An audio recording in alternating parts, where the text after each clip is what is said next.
Baik, apa kabar saudara? Berjumpa lagi dalam Sapa Redaksi On Location. Saudara, kasus COVID-19 memang sangat-sangat mempengaruhi terhadap perekonomian Bali. Kita tahu bahwa kemarin pertumbuhan kita terkontraksi minus 10% bahkan. Ini tidak pernah terjadi sebelum-belumnya untuk pertumbuhan perekonomian di Bali. Tentunya pariwisata menjadi salah satu topang utama untuk perekonomian Bali. Efek multiplier dari sektor pariwisata sangat banyak. Nah, ini menjadi keprihatinan kita bersama.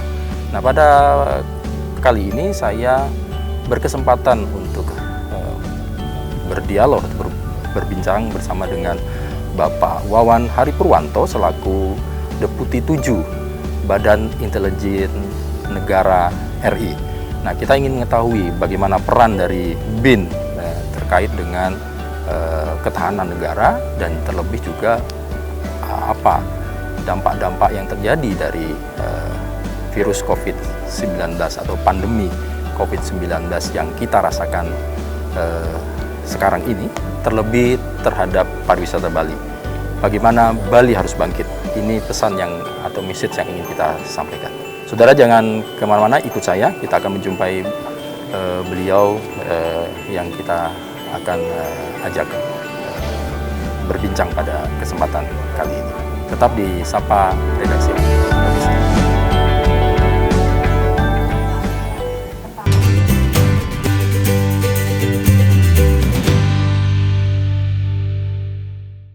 Selamat pagi Pak Wawan, Om Swastiastu. Aduh, sehat ya Pak? Ya, alhamdulillah sehat. Luar biasa. Nah, silakan Pak, kita di sini. Mohon waktunya, izinnya untuk ngobrol-ngobrol sebentar. Baik saudara, saya sudah bersama dengan Bapak Wawan Hari Purwanto selaku BIN Republik Indonesia. Sekali lagi terima kasih atas waktunya Pak Wawan dalam kesibukannya di Bali ini ya. 4 hari Pak Wawan? Ya, 4 hari. Luar biasa. Baik, nah Pak Wawan mungkin kita secara umum kita akan sampaikan kepada masyarakat. Sebetulnya BIN itu kan kita tahu memang dia bagian dari lembaga negara, tetapi sebetulnya fungsi atau tugasnya itu seperti apa sih kalau secara nasional negara Pak? Ya. BIN ini terdepan di dalam masalah keamanan di Indonesia, dan kita berkewajiban untuk melindungi segenap bangsa dan seluruh tumpah darah Indonesia dan menjaga keselamatan rakyat. Inilah maka kita harus turun ke berbagai lini di seluruh Indonesia ataupun di berbagai negara di dunia terkait dengan kondisi di mana kita ada masyarakat kita juga yang di negara-negara tersebut atau kepentingan-kepentingan negara sahabat di Indonesia juga kita tetap lindungi, karena apa? Kepentingan Indonesia yang di negara-negara itu juga dibantu oleh negara-negara sahabat itu, sehingga kita menjadi sebuah sinergi supaya bagaimana keamanan dalam dan luar negeri bisa dilakukan secara baik. Gitu. Baik. Jadi memang warga negara pun karena mohon koreksi mungkin Pak Wan, bahwa warga negara bagian dari negara itu pun harus dilindungi. Posisinya ada di manapun. Ya, BIN kan. ini berperan di sana. Betul. Baik. Ada pandangan bahwa BIN ini semacam operasi senyap. Ya. Pandangan atau ini tanggapan Pak Wawan gimana terkait dengan itu? Ya, operasi senyap memang itu dilakukan ya berkesinambungan dan tidak diketahui oleh khalayak, baik oleh pelaksananya sendiri ataupun juga tugas-tugas khususnya. Ini dalam rangka melindungi bangsa tadi, otomatis dia akan bergerak di bawah tanah. Nah, yang muncul hanya kayak kami gini, karena kami sebagai Deputi Komunikasi dan Informasi ini memberikan pencerahan kepada publik. Hal itu juga dilakukan oleh CIA misalnya, gitu. Jadi ada di mana di era sekarang ini kita ingin juga mendapat input, output maupun feedback dari masyarakat, dan kita bagian dari masyarakat. Jadi masyarakat itu jangan terus berpikiran bahwa kita mengambil jarak, tidak. Tapi kita ini anak kandung dari bangsa Indonesia sendiri. Dan dari seperti itu. Jadi perspektifnya ini sudah diangkat sedemikian rupa ya. Kalau kan mohon maaf, kalau dulu kan seakan-akan ngeri sekali, jauh sekali nih boleh dikatakan kan bagian. Tapi ini sudah mulai menyatakan bahwa kita ini sebetulnya memang bersama-sama di dalam itu. Ya, anak bangsa juga. Anak bangsa juga. Dan memang ini efektif. Kita karena kami menjadi dekat dengan milenial misalnya, mereka bisa kita berinteraksi, kita juga ada akun-akun resmi di situ, mereka bisa bertanya apakah ini berita hoax atau tidak. Nah, itu kita jawab. Kemudian bagaimana kondisi yang sebenarnya, karena apa? Dengan era di mana sekarang itu informasi membanjir, ternyata sampah-sampah juga masuk.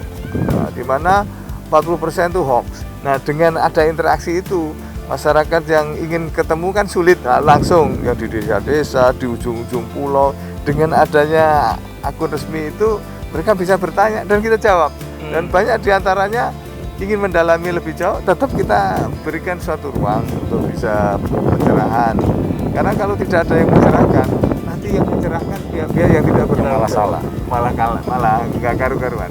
Oleh karenanya kita mendekatkan dengan seluruh elemen, apalagi elemen milenial, generasi bangsa yang nantinya gantiin kita ini. Gitu. Betul. Jadi ada dialog juga Pak Wawan? Ada dialog. Upaya-upaya yang dilakukan lebih banyak yang mereka ingin tahu, termasuk ingin sekolah. Karena saya dulu rektor Sekolah Tinggi Intelijen Negara, Mas. Oh siap. Ya, dan mereka juga tanya gimana caranya masuk, gimana kriteria, bagaimana cara mempersiapkan diri. Nah, ini semua ada satu penjelasan, akhirnya ada ketertarikan dan mereka berduyun-duyun untuk mendaftar secara online. Dan akhirnya apa sih sebetulnya yang perlu dipersiapkan di sana? Seperti inilah. Kemudian juga bagaimana di era COVID misalnya, cara pencegahannya, bagaimana kehidupan di new normal, bagaimana dia ingin belajar tapi ternyata kuotanya terkendala itu. Nah, ini hal seperti ini kita sampaikan ke kementerian dan akhirnya ada give and take untuk bagaimana mengatasi persoalan-persoalan tersebut. Nah, ini penting juga mungkin pertanyaan. Sebetulnya posisi BIN itu misalnya dari kajian-kajian atau data yang didapat ya Pak ya, dari masyarakat, informasi yang didapat, bahan-bahan itu tuh kita memberikan kepada pemerintah hanya sebagai bank data atau juga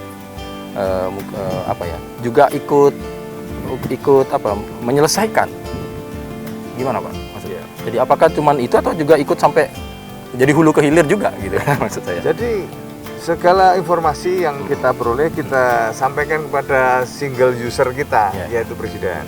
Ya, Presiden nanti akan memerintahkan kementerian-kementerian lembaga terkait yang sesuai dengan tupoksinya. Dari informasi yang ada itu makanya tadi ada input, ada output, ada feedback. Nah, bagi yang diselesaikan oleh kementerian lembaga secara teknis tetap ke sana. Tapi bagi yang tidak, ya tergantung perintah Presiden. Kalau Presiden merintahkan BIN, kamu harus turun, ya kita turun. Karena memang single klien kita adalah Presiden. Dan oleh karenanya termasuk penanganan COVID ini perintah langsung Presiden untuk supaya kita turun. Kemudian mencegah hal-hal yang sifatnya disintegrasi, misalnya kita harus turun. Ada masalah separatis, masalah teroris, kita harus turun. Kemudian ya masuk dalam gatra-gatra yang ada, dan dari Sabang sampai Merauke, kemudian juga dengan hubungan luar negeri kita turun. Semuanya ini untuk bisa menjadi cipta harmoni, sehingga tercipta kondisi yang kita cita-citakan, yaitu menuju masyarakat adil, makmur, dan sejahtera, begitu. Nah Pak Wawan, kalau kita berbicara tentang sebetulnya sekarang kondisinya, sebetulnya apa sih tantangan negara kita ini dalam era sekarang ini ya, yang menjadi poin bahwa ini boleh dalam tanda kutip mungkin ancaman, atau boleh tanda kutip ini yang harus menjadi perhatian nih, harus hal separatis segala macam atau disintegrasi, seperti gimana Pak sebetulnya, apa yang bisa di-share kepada masyarakat? Kita dari sisi ideologi tentu harus kita jaga ideologi Pancasila ini. Kalau ada upaya-upaya yang menggeser dan sebagainya ini merupakan ancaman. Ya harus kita kembalikan ke relnya. Kemudian dari sisi politik banyak manuver-manuver yang ada dari berbagai kepentingan. Dipersilahkan untuk politik tetapi kalau misalnya ada yang mengganggu stabilitas, kita ingatkan supaya kembali ke rel. Juga masalah sosial, banyak sekali benturan-benturan sosial di masyarakat yang justru juga dikompori oleh kelompok-kelompok kepentingan. Nah ini harus kita edukasi masyarakat supaya tidak terpengaruh, termasuk pada pelaku. Ya kalau misalnya ada pelanggaran-pelanggaran hukum, tetap kita terapkan sanksi hukum itu. Kemudian juga masalah budaya, pariwisata, itu juga kalau misalnya ada ancaman terhadap itu, ya kita turun supaya semuanya bisa pulih kembali on the track. Kemudian juga masalah pertahanan keamanan itu menjadi core kita, dan akhirnya begitu ada gangguan keamanan baik melalui dalam maupun luar negeri atau dari luar negeri menggunakan orang dalam, nah kita harus turun seperti itu supaya ini kembali kondusif, supaya tidak ada ancaman. Kita membuat situasi meminimalisir segala macam ancaman, termasuk meminimalisir korban. Oleh karenanya, bagaimana supaya tercipta stabilitas keamanan yang dinamis tanpa harus menutup diri dari dinamika yang ada. Nah, ini yang BIN lakukan selama ini, begitu. Baik. Waduh, jadi memang semua sektor lah Pak Wawan ya. Semua sektor BIN akan masuk dalam rangka untuk membuat ketahanan dan keamanan negara. Nah, kalau kita menyinggung tentang sekarang ini kan boleh dikatakan ada ancaman dengan COVID-19 Pak Wawan. Betul. Ini kan luar biasa Pak Wawan. Betul. Nah, itu bagaimana sih Pak kondisinya sebetulnya? Tapi nanti ya Pak ya, kita ngobrolnya sambil jalan nanti ke sana, nanti kita akan lanjutkan lagi. Baik saudara, ini kita ingin tahu lagi lebih dalam terkait khususnya dengan keadaan kasus COVID-19 yang ada di Indonesia. Bagaimana kita melihat dari perspektif BIN masih bersama dengan Pak Wawan. Kita akan lanjutkan setelah yang satu ini. Ayo.